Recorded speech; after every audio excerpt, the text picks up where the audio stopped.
One more time, in and out, and inhale. And on the exhale, you can allow your eyes to slowly open. So maybe you notice a little change in the energy of the room, in your own body, or maybe not. Either way, that's just like a 1-minute example of some of the work that we do with teachers in schools, just really helping teachers take space to understand their own intentions, to feel gratitude, and just to make sure that they are taking care of themselves. So, what does that mean for our organization? What do we actually do? So we do 2 things. First, we empower educators with wellness certifications. So we host the world's only 200-hour yoga teacher training that's specifically designed for educators, which means basically these take place over 16 days. It's all day, every day, 8:30 a.m. to 6:30 p.m. for 16 days in a row. And we bring a group of 50-ish teachers together to get their Yoga Alliance certification, but also to get a Breathe for Change certification with things like, okay, how do you bring this into the classroom? A minute focusing exercise before tests, calming kids down during transition. How do you build community in the classroom in a circle format where you're including different types of learners and you're helping people feel comfortable with one another? All those types of things are sort of infused into the actual training that we do. And so that really allows a community to form between teachers. We also host a lot of reflection during the training, so there's a chance for teachers to share the problems that they're having. Another issue with the teaching profession, it's actually very isolating. They're around people all the time, but they're around kids all the time, and they really have very little chance to collaborate with one another. So this allows teachers to build community, which is another real benefit to teachers. And then after the teachers graduate from our 200-hour trainings, they're certified to be wellness champions in their schools, and we run school-wide wellness programs at their schools. And those include things like we go in and do workshops for the entire staff and teaching core and the principal alongside one another. And some people are sitting in chairs doing yoga. And then part of those workshops is things like nonviolent communication techniques, and we help them resolve conflicts. And we've had dozens of teachers, and at the end we circle up and people share what they learned, and we've had dozens of teachers cry. We've had teachers and principals like communicating about things for the first time and totally shifting the way that they are doing work together. We've really had transformative effects with the school programs as well as with the educator programs, so we're pretty excited about the impact that we're already able to have on this problem. So all of our work is founded on curriculum and research, and by curriculum I mean essentially we're drawing on a really deep human knowledge of yoga, of mindfulness, of various forms of meditation, of various forms of communication techniques and community building techniques. We're also creating a lot of our own. And this work has been demonstrated in settings both inside education and outside education to reduce stress, to lower levels of exhaustion. In the classroom, it's actually been shown to improve academic performance. There's been studies on, for example, math test scores that students that are doing any mindfulness practice versus not have increased. I forget exactly what it is, something like 30–40%, so really significant results. And really also classroom management has been shown to have a huge benefit. There's things like ADHD are on the rise right now, and it's getting harder and harder, and classroom sizes are growing, resources are dwindling, harder and harder for teachers to be able to keep a whole group of students focused. And when the work that we're doing, studies both on our particular work and on the body of research that we're drawing from, the body of work we're drawing from, have shown that these can really make a difference. So that's pretty exciting. The other thing is that there's not yet a lot of research on the impact of teacher well-being on student performance. And our whole theory of change is that, first and foremost, this stuff needs to start with the teacher. There are a lot of efforts already, like you brought up, thank you, to bring yoga and mindfulness into schools. But the traditional model is that an outside expert will come in for an hour, work with the kids. The teacher will get their only break of the day, so they'll eat their lunch, and then come back, and the kids will get the benefit, but the teacher misses out on how to actually infuse this into their whole day of teaching, which is really where the sustainable change will happen, is when teachers themselves are experts in this kind of thing and know how to integrate it into their instruction. So that's really our approach, and we're positioned to become a world leader in research on the impact of teacher well-being on teaching. So traction. So yeah, like I mentioned, it was founded in January of 2015. At the time, Ilana was still doing her PhD, so she was part-time, but she recruited an army of volunteers to help put on the first 200-hour training we did last summer, which brought 34 teachers from around the world to Madison for 16 days in a row. This is the beautiful group of teachers that came together. And then after that training, we had a huge influx of teachers saying, this transformed my life, it's going to transform my teaching, how do we bring this to our schools? And that's why we created our school-wide wellness programs, which now, this year, we're piloting in 8 schools with the teachers that graduated.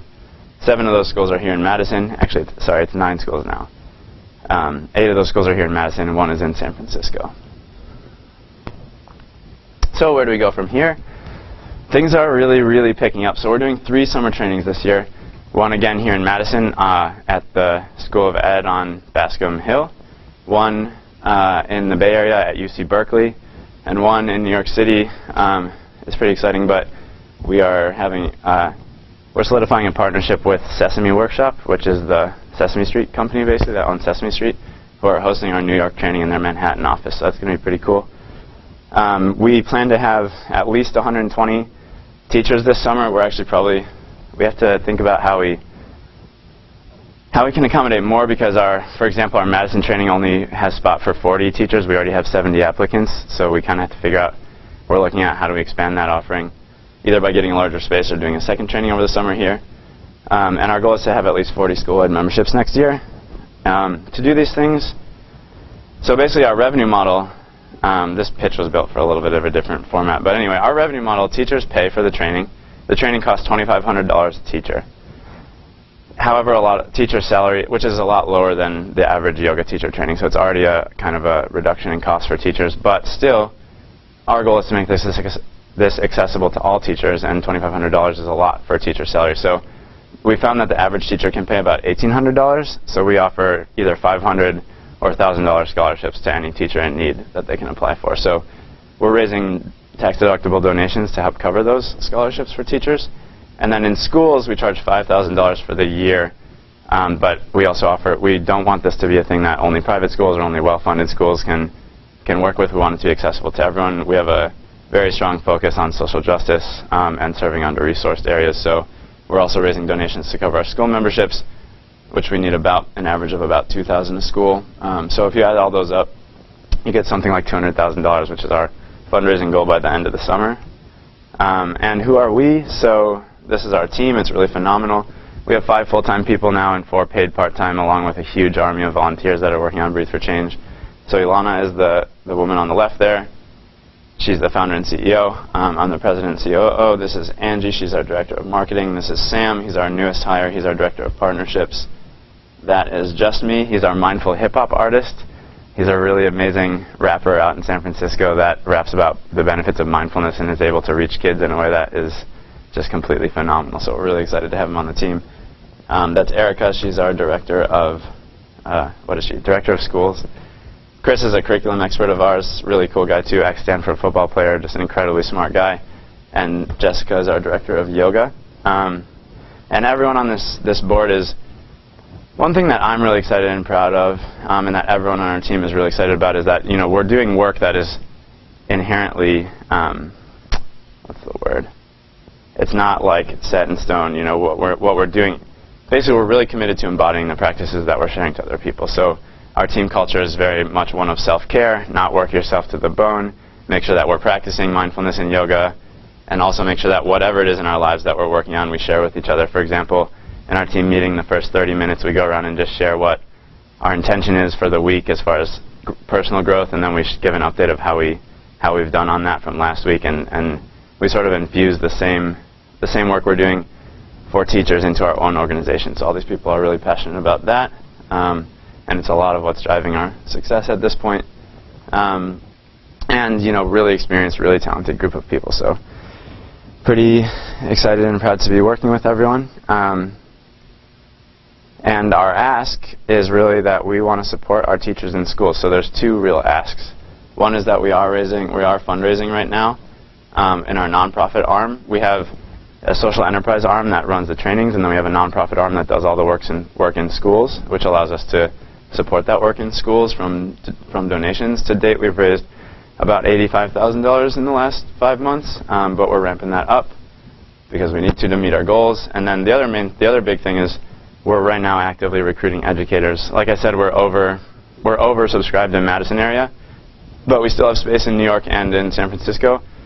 And we're gonna make sure that we get all the educators that apply, because we're having people coming to us saying, basically, this has been what I've been looking for my whole life, and please accept me to Breathe for Change, and we're not here to be turning those kind of people away. So we're going to figure out how to do that. So if you know any teachers that are experiencing stress, which means basically, do you know any teachers, send them our way. Send them to breatheforchange.org.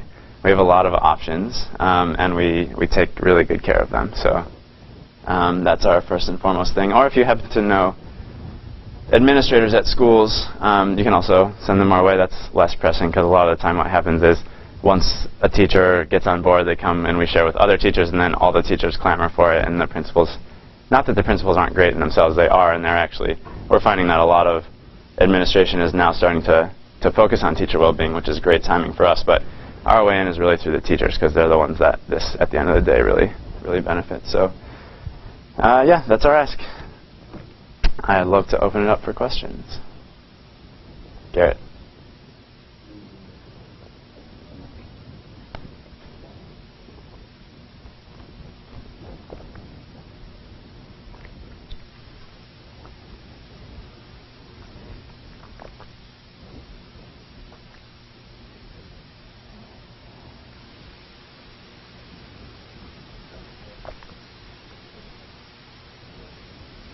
Right here.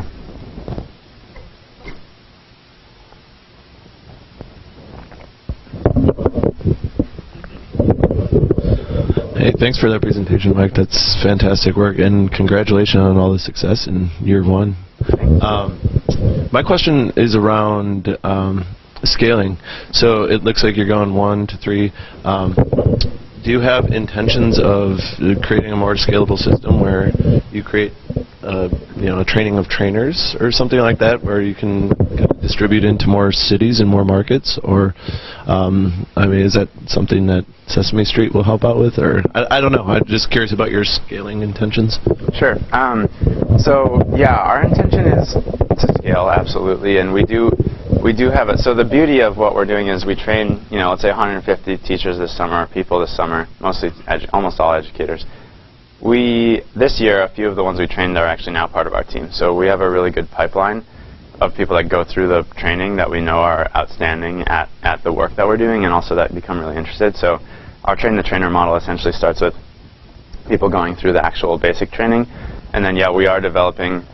We have 5 trainers currently, but we're planning to have 15 by next summer, so we're going to do a whole train-the-trainer thing. As far as scaling to other cities versus going deeper in the cities we're in, it's been an ongoing discussion. This is a national, it's really a worldwide problem, but it's a huge problem all around the country. And we want to impact as many places as possible, but we also want to really go deep in each place. So our plan is, we're looking at it city by city over a 5-year timeline. And Madison, we're just entering year 2, which we're finding is really cool because, for example, we're really making headway toward a full partnership with Madison Metropolitan School District. We have a lot of teachers and principals just hearing about us organically and reaching out. So the way we're seeing it is we're exploring what year 2 can look like in Madison, and we're exploring year 1 in both of New York and the Bay. So we're sort of testing whether we can replicate the success we have in year 1 in those areas, which so far so good, but we'll see. And then also testing what can a year 2 expansion look like here. And then if those continue to go well, then I think our goal, well, we really have to see. Our goal is not to expand too quickly for right now. I mean, I think the next year we would only look at maybe another 2 cities just so that we can go deep. I mean, if we're really well established in here, the Bay and New York, there's really no limit to what we can do. The other thing on that note is that the trainings we can expand more easily than we can with the school programs, because the school programs are kind of, really involved. It's what schools need, but it's like a lot of on-the-ground work. So we may, develop a really comprehensive school program here in New York and the Bay, and then start doing trainings all over the place and train more teachers, which still has benefit on itself. So, great question. Rachel. Sure. Mike, great presentation. It's exciting to see the traction that you're already getting so early in this endeavor. I've been seeing over the last few years the stuff being implemented: mindfulness, yoga, meditation, being implemented at preschool, elementary level. I can see it applying all ages. but I'm not really hearing it being implemented in middle schools, high schools. Are you guys getting in at that level as well? Are you seeing challenges getting it into the high school curriculum? Because I know that they have a lot they're trying to cover in a very short period of time. So how are you approaching that? It's a great question. So the reason Ilana's not here right now is because she's in a high school doing a school-wide program for 3 hours. But yeah, so we're currently in K through 12. So we're, hi Angie. Angie's on our team. She's phenomenal. We have specific curriculum for elementary, for pre-K elementary, for middle, and for high.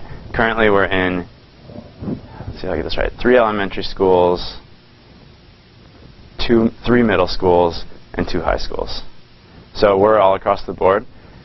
It's important to really emphasize that our curriculum is first and foremost focused on teachers and teacher well-being.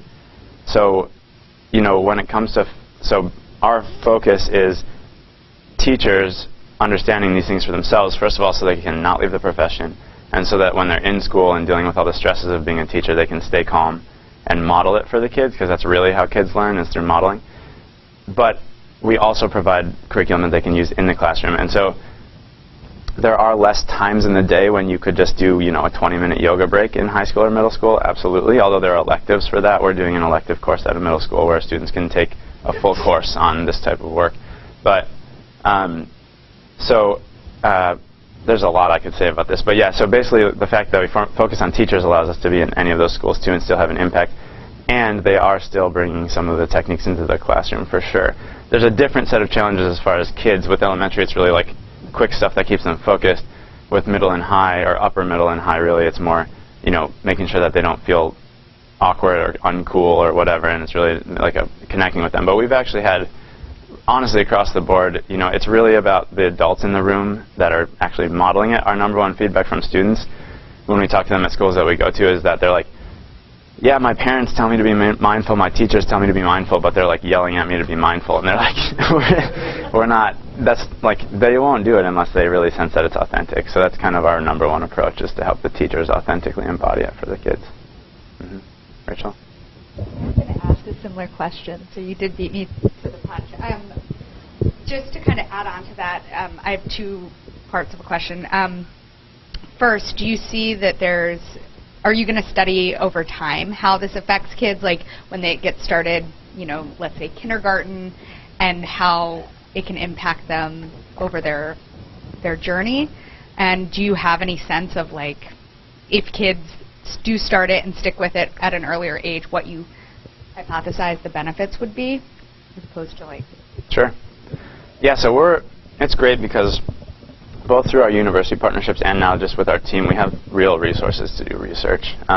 We have IRB, which is, I don't actually know what it stands for, but it's like the... Thank you. So we can do, and we have a lot of people who have experience both with quantitative and qualitative research. So we are studying the results, the impact on kids. One thing we're super excited about, one of the schools we're bringing on next year in San Francisco is a really awesome school, and they're just starting, and they're starting with kindergarten, 1st grade, and then they're going to add a grade every year. And so we're going to research alongside them to figure out, you know, what are the impacts of some of the stuff we're doing, which will be really cool. And we're conducting a lot of research in the schools that we're in. Our research currently is more on teachers, again, because we don't, first of all, there's a lot more red tape with research on students, and second of all, our programs, again, are aimed mostly at teachers, but we are also researching what that impact is on students.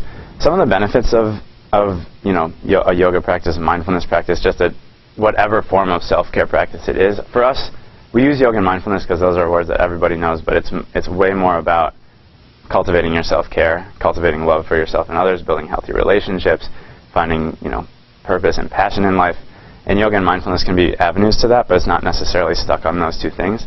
But some benefits that have been shown are, you know, well, 1, increased happiness, decreased stress, healthier relationships, more job satisfaction, more resiliency to challenges that arise, more presence, like ability to be present with people, higher job performance, higher academic outcomes.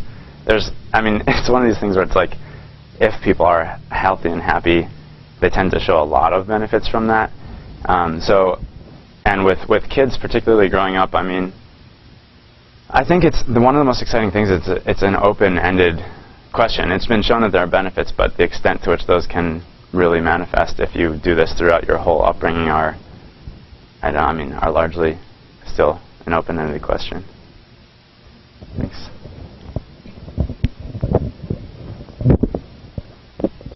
I'm just kind of curious. Have you guys ever ran into resistance by parents or teachers that, we don't want this mindfulness, and then they kind of have this like negative connotation to mindfulness? Have you guys ran into that? Yeah, great question. Absolutely, of course.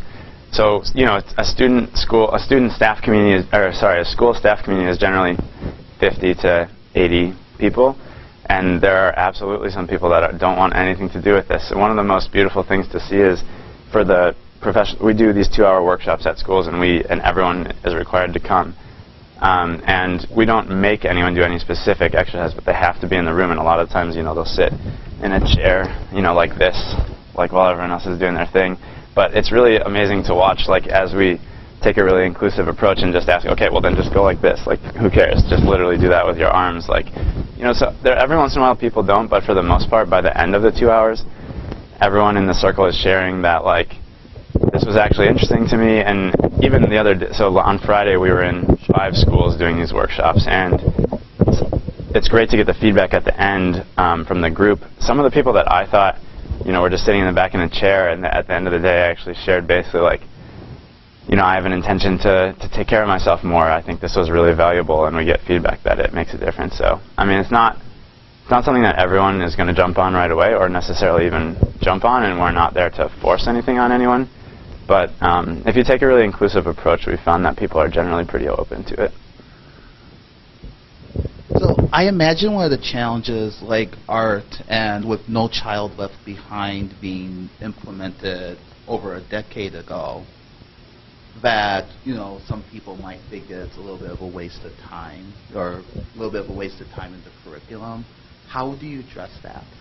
So that's again why we're not trying to get into the school curriculum. Like, our approach is we show the teachers how much this works, and once the teachers realize how much it works, so once the teachers realize how much it works, they use it however they want. We don't say you should use this 15 minutes a day in your curriculum. The thing is, though, that like if you can't keep students focused and paying attention in class, you can't do any of the other learning. So this is really addressing a deeper problem that's kind of impacting the overall ability to educate students to begin with. So, we don't go in saying you need to do this by any means, but a lot of the times once teachers realize that it can make all of their other learning time more effective, then they're pretty apt to bring it in. Any other questions for Mike? I've got one. Sure. Any plans to move into like corporate wellness or integrate vertically like that? Yes, please. So we are actually already piloting a pretty full-scale corporate wellness program at a 150-person company here, and it's going super well. We're getting really good feedback. So we're at this really interesting crossroads where we could do that more, and it's also really helping us bootstrap. We're fully bootstrapped right now. However, we have so much interest in education that it's really a big question of whether it makes sense for us to divide our focus at all. So actually, it's kind of cool. What we are doing is we're just, based on the pilot program we've done, which is including a weekly wellness class that's like an hour long. It's got a yoga component, it's got a meditation component, and then has a group discussion about a different learning topic every week. So we have basically like a full year of weekly curriculum for that. We're scaling down the overall effort, but we are offering a pretty simple package to companies that's once a week wellness class, and then each of your employees gets a weekly wellness guide on a different topic, and that is discussed at the class. So that's like over the lunch hour, it could be after work. And it's been really cool to see. It's applicable everywhere, so it's been really cool to see how well a lot of the employees are taking to it and how it's kind of shifting some of the culture. So, good question. If anyone is interested in that, definitely get in touch. Now's the time. We have a pretty limited capacity, so we'll probably be able to take on 2 more companies here in town. But okay, yeah.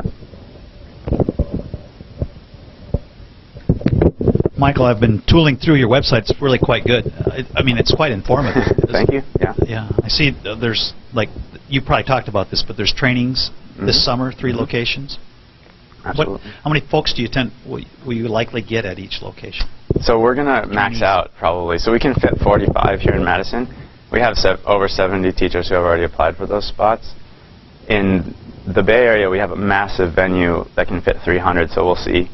Our plan was to do 50, but based on all the interest, we'll probably expand and have like 2 training teams that are handling more like 100 there. So I'd put it right around, I mean, what we're saying is 150. I wouldn't be surprised if we end up doing more like 200.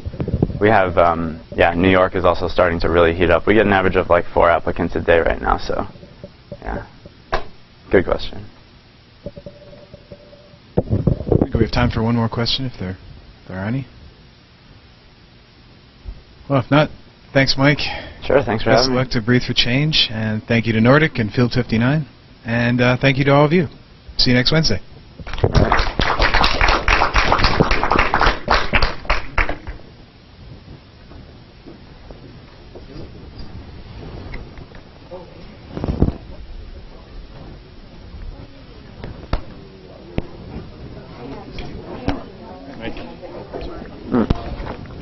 That runs a school in California, Cool. and his wife ran Girls for a Change in San Francisco. It was a girls empowerment. She's, I think, still on the board of directors, but they're really into mommy, like body mind.